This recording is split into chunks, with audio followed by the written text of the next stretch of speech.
Pro kontra keberadaan stikon pembatas jalur khusus untuk sepeda di Jalan Ahmad Yani, Banjarmasin membuat Dinas Perhubungan mengevaluasi kebijakan tersebut.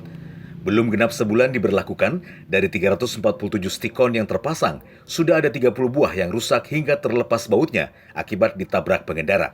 Meski begitu, mereka tetap akan memasang tiang lentur ini dari kilometer 2 hingga 6, hanya saja posisinya akan digeser. Kita pasang, bukan dicabut, tetapi untuk relokasi atau penggeseran titik pemasangan masih mungkin, tapi bukan dicabut.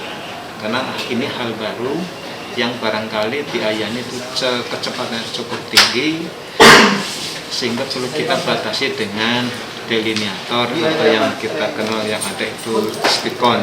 Karena kalau dengan marka saja, karena diayani ada lajur sepeda motor yang ada ini yang kita gunakan untuk lajur sepeda. Bagi sejumlah warga, keberadaan tiang batas ini dianggap mengganggu dan hampir setiap hari ada saja pengguna jalan yang menabraknya. Mengganggu bang, yang pengemudi yang pengendaraan orang belok itu sulit.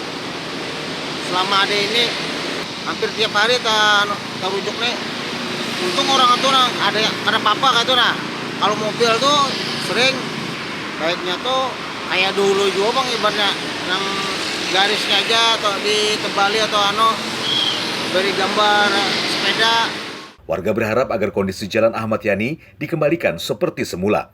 Namun pihak Dishub Kota Banjarmasin tetap akan memasang stikon pembatas jalur sepeda dan akan dilengkapi dengan marka jalan. Rida, Kalsel 1 Net, Banjarmasin.